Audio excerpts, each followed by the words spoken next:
So looking at this first one, intermediate value theorem, which we did do last year.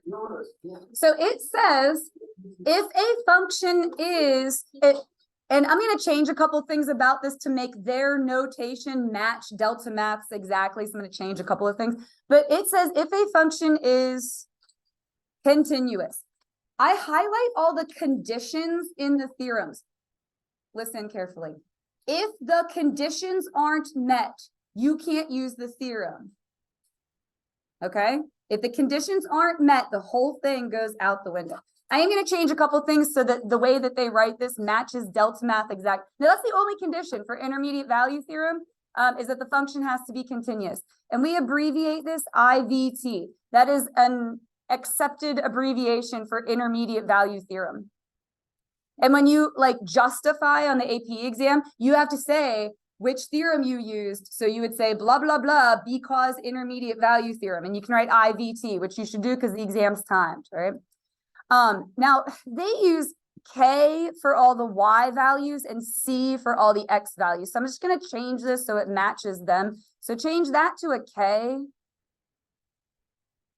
So if all that's true, if your function's continuous and K is in between, that's what intermediate means, in between these other two outputs, there must be at least one value C such that f of x equals K. Again, they make the Y values K and the X values C. And I didn't catch that until after I printed this. So anyway, that's why I just changed it. Here's what this is going to look like. Draw yourself some sort of continuous function. Just a hill is perfectly fine. Here's A, here's f of A. That's your point, A, f of A. Here's B, here's f of B. I realize that's a lot of notation, but you guys are in AP Calc and I think you can handle it. Like, you'll be fine. What this theorem says is, if you have some K value that is in between these, there has to be this C value that it came from. What the theorem is saying is that this value exists. This value must exist. And that's what we just did with that little exercise with the zeros, or they called them roots, same thing. Is there a root or is there not a root? Must it exist beyond a shadow of a doubt? That's what the theorem is saying, okay? So if your function's continuous and you have an output that's in between these two outputs, then the input has to be there as well. Basically, if there's an output, there has to be an input that it came from. As long as the function is... Okay, cool. Now, this is a new one, extreme value theorem, which you can abbreviate EVT. This one doesn't come up as much, but we're still going to go over it. If a function is what? What's the condition? What does it say? Continuous. The function has a maximum value and a minimum value. I don't actually have anything to add to that because I think that's pretty clear as is. If your function's continuous, you have a maximum and you have a minimum. The one question I usually do get asked is, Ms. Cole, what about a constant function? Give me a single digit number. 2. Say it's y equals 2. What's the maximum? And the minimum? They can be the same number. They exist is all the theorem is saying. It's kind of the most boring theorem ever. There's a maximum and there's a minimum. Cool? I don't have anything else to say about that. All right. Mean value theorem, maybe put stars next to. This one comes up a lot, and it's MVT. I would almost go ahead and say this will be on the free response part. It shows up a lot. Okay. If a function is continuous, now this is a subtle difference, but again, you're in AP calculus. I think you can handle the notation. Continuous on the closed interval. Do you see that? And differentiable on the open interval. You can't say you're getting a derivative at an endpoint, though. That's going to come up. If you get an answer that's one of your endpoints, you have to dismiss it. Okay? So continuous on the closed interval A to B, differentiable on the open interval A to B. There must be at least one value somewhere on the interval. Notice parentheses, not brackets. If you get an endpoint, you have to dismiss it. Such that, what does this notation mean? That's derivative. That is your instantaneous rate of change. Do you remember Alice going for a walk? instantaneous rate of change equals, and then what on earth does all of that mean? Slope, your average rate of change. And I'm going to draw a little picture here to illustrate this, but this is the real life example I always use. You went on a road trip to somewhere very far away. Your average speed was 50. Does that mean you went 50 all the time? No, your speed fluctuated. But if your average was 50, it means you went 50 at some point. You can't average 50 without having gone 50. Is this making sense? I'm seeing the understanding in your eyes. That's good. Okay. So I just want to draw a picture so that you understand what it looks like mathematically. So again, just go ahead and draw a hill. It just has to be continuous and differentiable. So just, something without any problems in it. All right. So I'm going to put A and F of A right there. I'm going to put B and F of B right there. So an average rate of change just means slope. And so you just connect those 2 points. And on Delta Math, they have you click on those 2 points to connect them so that you can see it. Also, you know how we talk a lot about tangent lines where the graph just touches at 1 point? Do you remember what it's called if it touches at 2 points? It's not a tangent line, it's a secant line. Well remembered. It's called a secant line. What this theorem says is there is some x value in here where the slope is the same for the tangent line. Do you see how that's a tangent line? It only comes by and kisses the graph at that one spot. And do you see how those are parallel, same slope? I even wore my shirt. Do you see how they're parallel? Same slope? Okay, that's what that means. The way I remember that one in my head is mean value theorem. If someone asked you for the mean of a set of numbers, what would you do? Add average rate of change. You would add them all up, divide by what you got. It's average. So mean means average. That's how I remember that in my head. Average rate of change equals instantaneous rate of change. All right, the last one is Rolle's theorem. Everything in math either is what it sounds like or is named after the person that did it. Rolle's theorem is a specific case of mean value theorem. It's not new information. It's the same thing I just got done saying here, but one specific case. All right, let's highlight our conditions. Rolle is a picky guy, so there's actually a few of them. Function has to be what? Continuous on the closed interval and differentiable on the open interval. You can't be differentiable at an endpoint. And f of A equals f of B. What that means is you start and end in the same place. I'm going to draw you a picture, but if you start and end at the same place, what's your slope going to be? So it is this, but for the special case of 0. So Rolle's theorem is mean value theorem, but just specifically for 0. So when you draw your graph this time, make it kind of symmetric because we got to make it end up being 0. I like to draw a picture because I think a picture is worth an infinite number of words. And so see how if I draw through there, f of A and f of B are the same thing and it's 0. So what this theorem is saying, somewhere in between there, you also have to have a tangent line that is 0 slope.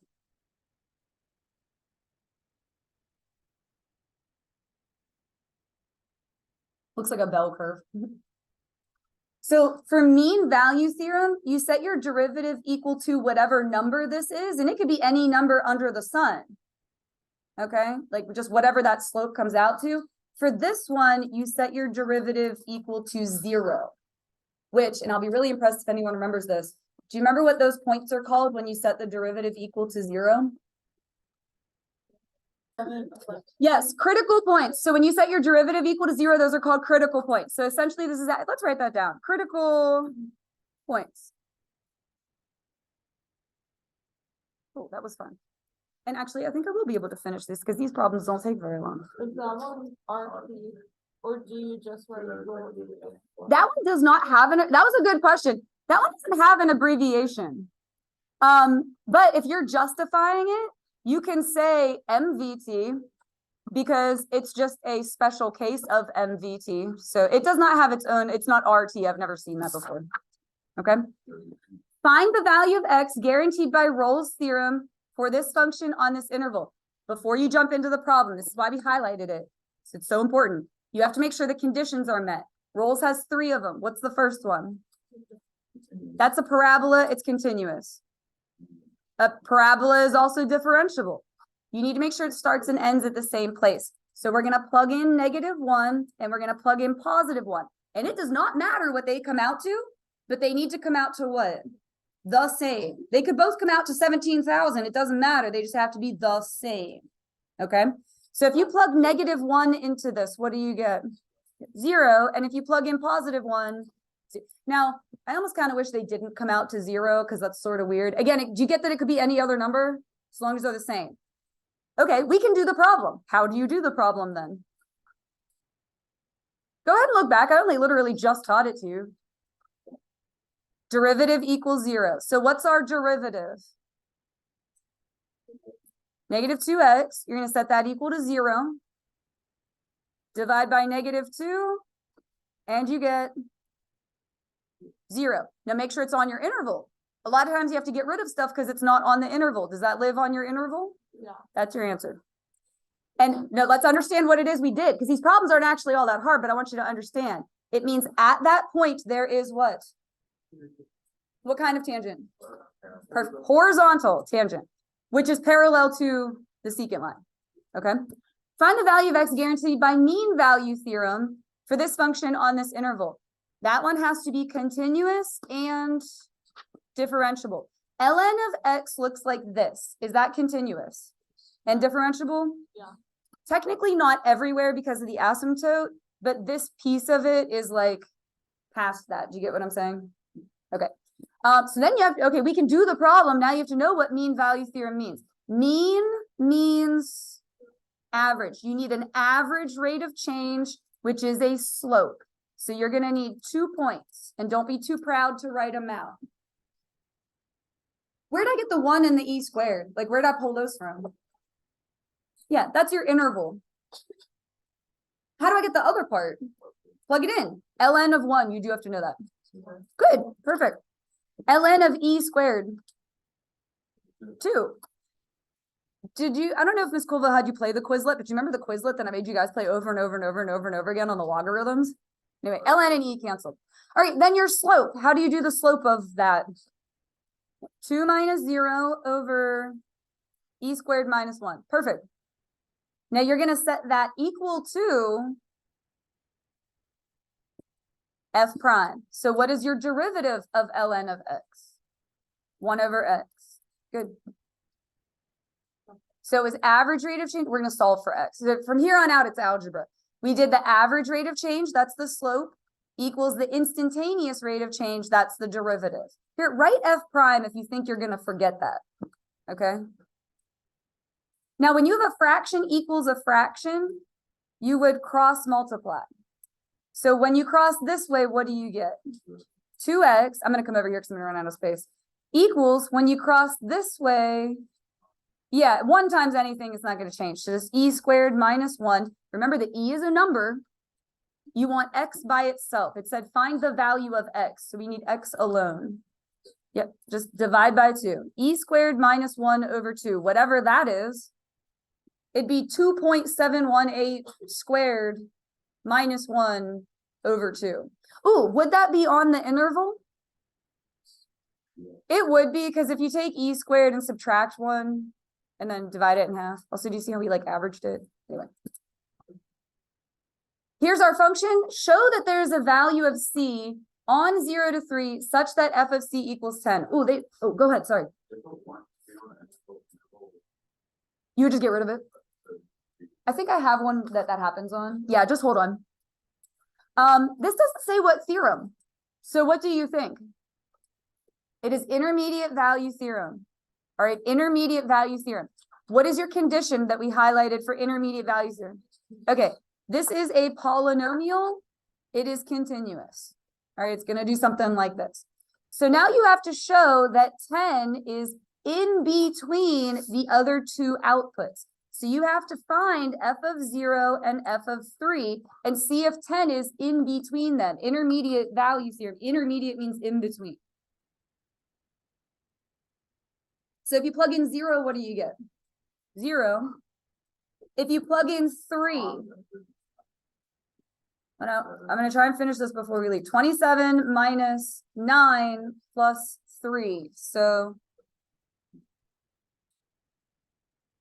it'd be 27 minus 6. So yeah, I'm going to agree with the people that said 21. So here's the $1 million question. Is 10 in between 0 and 21? Okay, now you have to write it as a sentence, and nobody likes that, okay? But you have to mention the condition, you have to mention the theorem that you used, and you have to, in some capacity, say that 10 is in between these numbers. So if you remember those things and you kind of put it in your own words, you can do that. So since f of x is continuous, and you can abbreviate that, on 0 to 3, so you mentioned the condition, and now this is the most succinct way to put it. You have to say 10 is between these other two. F of 0 is less than 10 is less than f of 3. But if you don't like that, because I get some people that don't like the symbols, and I 100% understand, you can write 10 is in between f of 0 and f of 3. It's not that much longer, right? So it's whatever your personal preference is. Now that's everything you have to mention. Here's what I always relate this to. You know, in English class, when you get to the end of your essay and you have to write a conclusion, you just basically rephrase the prompt. Do you know what I'm saying? Like you go back, what was the prompt, and then put that in your own words. Do the same thing here. What were we trying to show? Show that what? Recopy that. You don't even have to paraphrase. Since all this is true, there is a value C on 0 to 3 such that f of c equals 10. Literally recopy it. This part right here, just recopy it. You don't have to change a thing. That's what they told you to find. You're saying I found it. Now you have to say one other thing. Yeah, by or using intermediate value theorem, and you can abbreviate that. That feels like we wrote a lot, so let me just recap. What was the first line? I know you're like, oh, please don't make her talk anymore. We mentioned the condition. Then we said 10 is in between, and then we recopied the problem. Okay, you can do it. Number 4, what theorem are we using? Rules. What are the conditions? What was the first one? Is this continuous? It's a polynomial, so yeah. Is it differentiable? Yes. The third one for roles is, yeah, they have to equal each other. The outputs have to be equal because that slope needs to be 0. So you just check if that's true. If you plug in 0, what do you get? 2.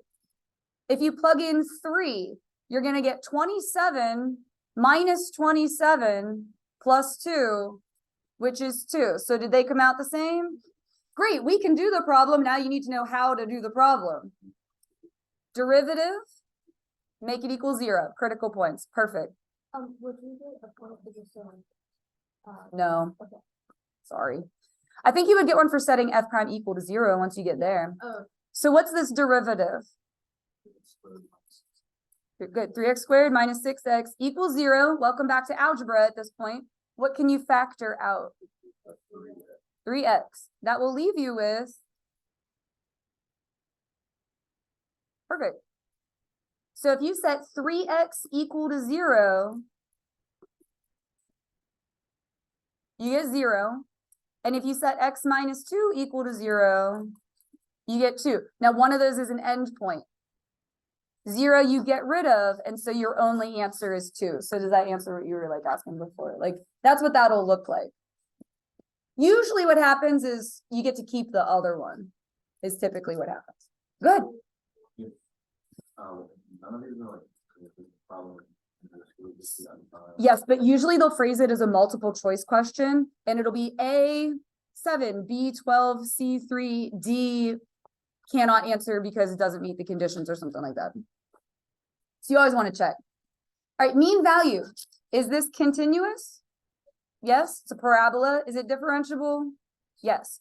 Mean means average. That means you need a, oh my gosh, you got it perfect. All right, so we're going to get a 0.0 something and a 0.4 something and slope them. So if you plug in 0, what do you get? -3.